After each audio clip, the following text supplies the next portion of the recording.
Au nom d'Allah, le tout miséricordieux, le très miséricordieux. Ta-sin-mim. Voici les versets du livre explicite. Nous te racontons en toute vérité de l'histoire de Moïse et de Pharaon, à l'intention des gens qui croient. Pharaon était hautain sur terre. Il répartit en clans ses habitants afin d'abuser de la faiblesse de l'un d'eux. Il égorgeait leurs fils et laissait vivantes leurs femmes. Il était vraiment parmi les fauteurs de désordre. Mais nous voulions favoriser ceux qui avaient été faibles sur terre et en faire des dirigeants et en faire les héritiers, et les établir puissamment sur terre et faire voir à Pharaon, à Haman et à leurs soldats, ceux dont ils redoutaient. Et nous révélâmes à la mère de Moïse ceci: allaite-le, et quand tu craindras pour lui, jette-le dans le flot, et n'aie pas peur, et ne t'attriste pas, nous te le rendrons, et ferons de lui un messager. Les gens de Pharaon le recueillirent pour qu'il leur soit un ennemi et une source d'affliction. Pharaon, Haman et leurs soldats étaient fautifs. Et la femme de Pharaon dit: cet enfant réjouira mon œil et le tien, ne le tuez pas, il pourrait nous être utile, ou le prendrons-nous pour enfant? Et il ne pressentait rien. Et le cœur de la mère de Moïse devint vide. Peu s'en fallut qu'elle ne divulguât tout, si nous n'avions pas renforcé son cœur pour qu'elle restât du nombre des croyants. Elle dit à sa sœur: suis-le. Elle l'aperçut alors de loin sans qu'il ne s'en rende compte. Nous lui avions interdit auparavant le sein des nourrices. Elle, la sœur de Moïse, dit donc: voulez-vous que je vous indique les gens d'une maison qui s'en chargeront pour vous tout en étant bienveillants à son égard? Ainsi, nous le rendîmes à sa mère afin que son œil se réjouisse, qu'elle ne s'affligeât pas, et qu'elle sût que la promesse d'Allah est vraie. Mais la plupart d'entre eux ne savent pas. Et quand il eut atteint sa maturité et sa pleine formation, nous lui donnâmes la faculté de juger et une science. C'est ainsi que nous récompensons les bienfaisants. Il entra dans la ville à un moment d'inattention de ses habitants. Il y trouva deux hommes qui se battaient, l'un était de ses partisans et l'autre de ses adversaires. L'homme de son parti l'appela au secours contre son ennemi. Moïse lui donna un coup de poing qui l'acheva. Moïse dit: cela est l'œuvre du diable, c'est vraiment un ennemi, un égareur évident. Il dit: Seigneur, je me suis fait du tort à moi-même, pardonne-moi. Et il lui pardonna. C'est lui vraiment le pardonneur, le miséricordieux.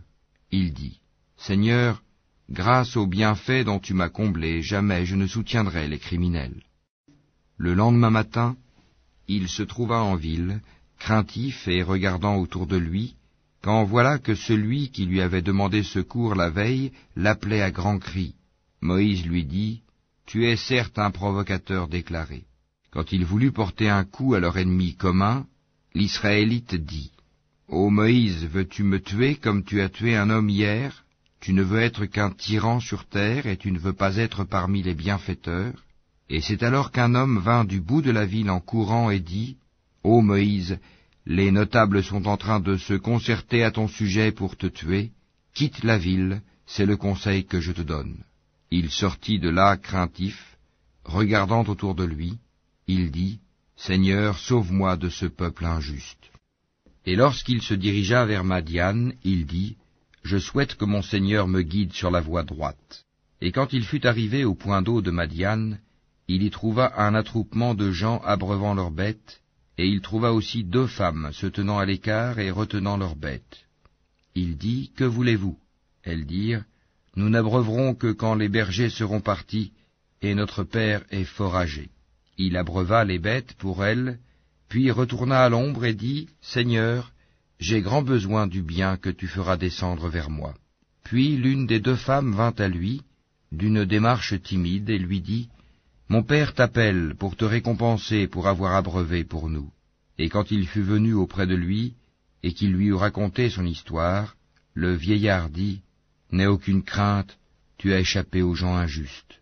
L'une d'elles dit: Ô mon père, engage-le à ton service, moyennant salaire, car le meilleur à engager, c'est celui qui est fort et digne de confiance.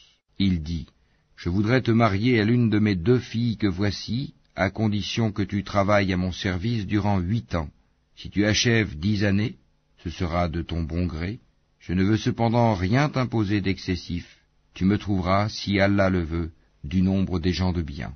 C'est conclu entre toi et moi, dit Moïse, quel que soit celui des deux termes que je m'assigne, il n'y aura nulle pression sur moi, et Allah est garant de ce que nous disons.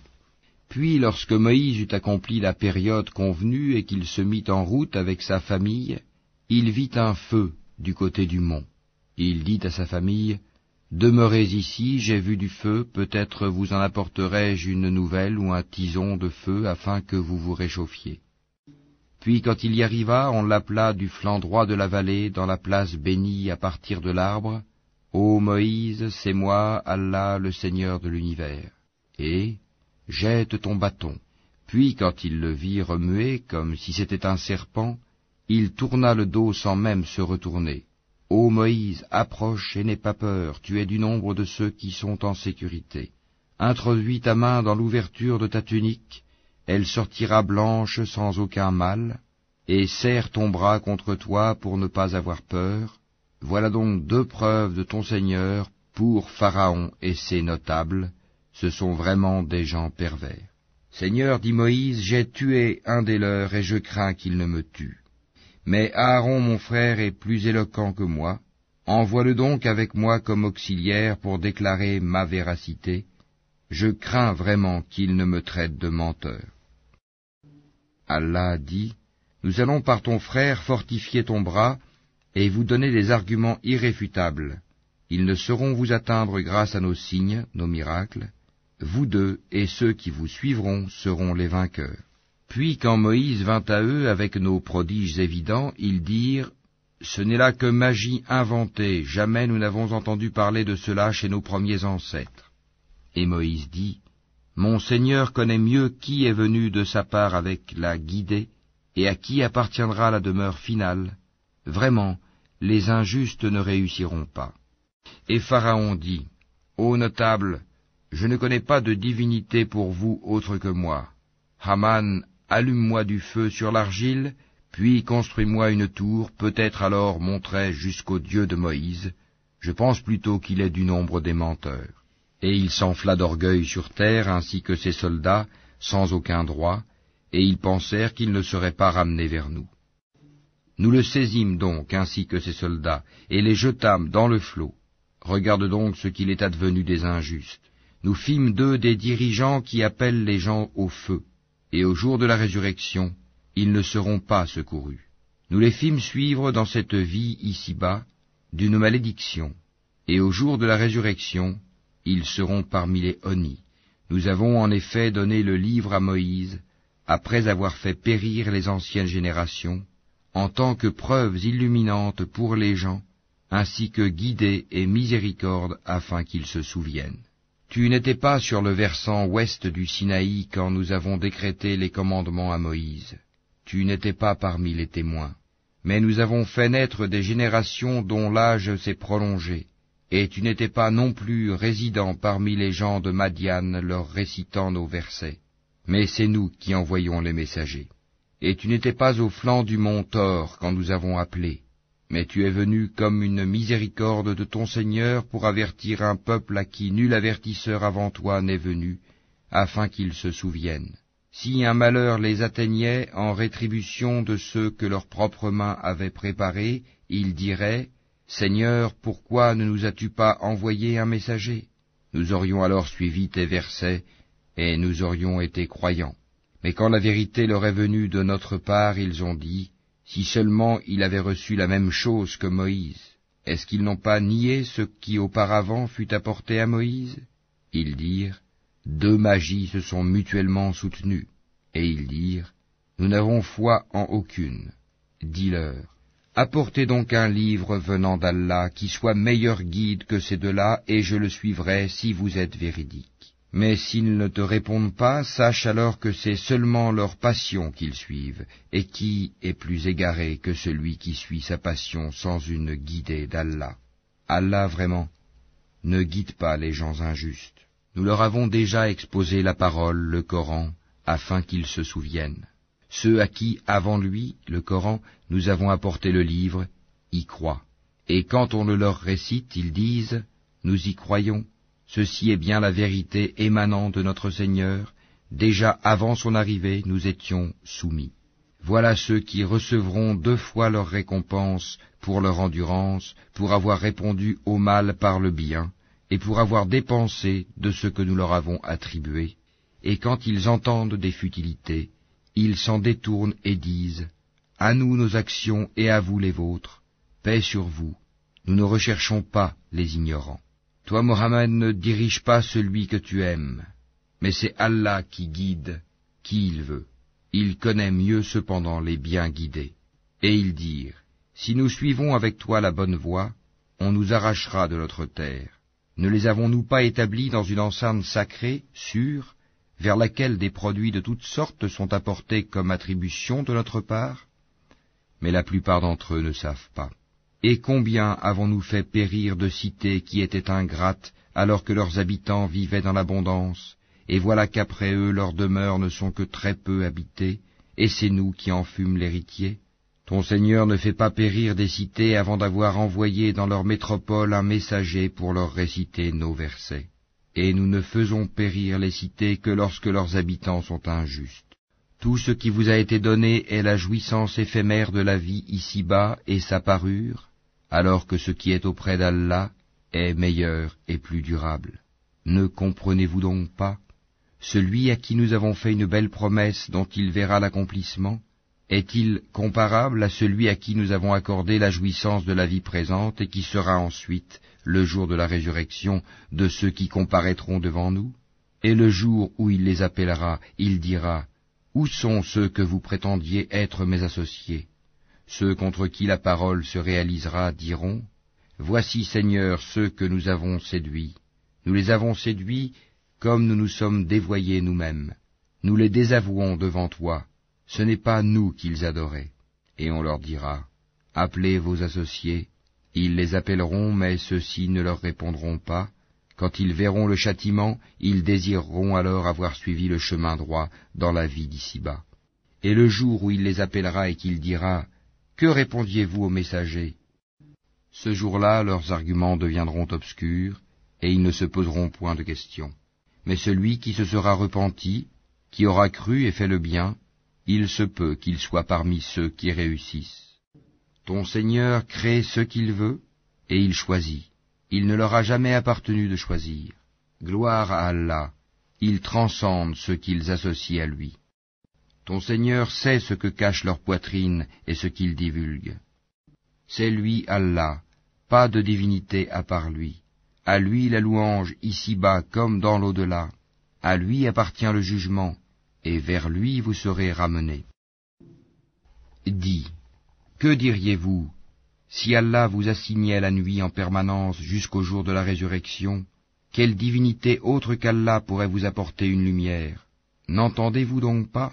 Dis, que diriez-vous si Allah vous assignait le jour en permanence jusqu'au jour de la résurrection? Quelle divinité autre qu'Allah pourrait vous apporter une nuit durant laquelle vous reposeriez? N'observez-vous donc pas? C'est de par sa miséricorde qu'il vous a assigné la nuit et le jour, pour que vous vous y reposiez et cherchiez de sa grâce, et afin que vous soyez reconnaissants. Et le jour où il les appellera, il dira, « Où sont ceux que vous prétendiez être mes associés ?» Cependant nous ferons sortir de chaque communauté un témoin, puis nous dirons, « Apportez votre preuve décisive. » Ils sauront alors que la vérité est à Allah, et que ce qu'ils avaient inventé les a abandonnés. En vérité, Coré, Karun, était du peuple de Moïse, mais il était empli de violence envers eux. Nous lui avions donné des trésors dont les clés pesaient lourd à toute une bande de gens forts. Son peuple lui dit, « Ne te réjouis point, car Allah n'aime pas les arrogants. Et recherche à travers ce qu'Allah t'a donné la demeure dernière. Et n'oublie pas ta part en cette vie. Et sois bienfaisant comme Allah a été bienfaisant envers toi. Et ne recherche pas la corruption sur terre, car Allah n'aime point les corrupteurs. » Il dit, « C'est par une science que je possède que ceci m'est venu. Ne savait-il pas qu'avant lui, Allah avait fait périr des générations supérieures à lui en force et plus riches en biens? Et les criminels ne seront pas interrogés sur leurs péchés? Il sortit à son peuple dans tout son apparat. Ceux qui aimaient la vie présente dirent, si seulement nous avions comme ce qui a été donné à Corée, il a été doté, certes, d'une immense fortune, tandis que ceux auxquels le savoir a été donné dirent, malheur à vous, la récompense d'Allah est meilleure pour celui qui croit et fait le bien, mais elle ne sera reçue que par ceux qui endurent. Nous fîmes donc que la terre l'engloutit, lui et sa maison, aucun clan en dehors d'Allah ne fut là pour le secourir, et il ne put se secourir lui-même. Et ceux qui, la veille, souhaitaient d'être à sa place, se mirent à dire, « Ah, il est vrai qu'Allah augmente la part de qui il veut parmi ses serviteurs, ou la restreint. Si Allah ne nous avait pas favorisés, il nous aurait certainement fait engloutir. Ah, il est vrai que ceux qui ne croient pas ne réussissent pas. Cette demeure dernière, nous la réservons à ceux qui ne recherchent ni à s'élever sur terre, ni à y semer la corruption. Cependant, l'heureuse fin appartient aux pieux. Quiconque viendra avec le bien aura meilleur que cela encore, et quiconque viendra avec le mal, qu'il sache que ceux qui commettront des méfaits ne seront rétribués que selon ce qu'ils ont commis. Celui qui t'a prescrit le Coran te ramènera certainement là où tu souhaites retourner. Dis, mon Seigneur connaît mieux celui qui a apporté la guidée et celui qui est dans un égarement évident. Tu n'espérais nullement que le livre te serait révélé. Ceci n'a été que par une miséricorde de ton Seigneur. Ne sois donc jamais un soutien pour les infidèles, et que ceux-ci ne te détournent point des versets d'Allah, une fois qu'on les a fait descendre vers toi. Appelle les gens vers ton Seigneur, et ne sois point du nombre des associateurs. Et n'invoque nulle autre divinité avec Allah, point de divinité à part lui. Tout doit périr sauf son visage. À lui appartient le jugement, et vers lui vous serez ramenés.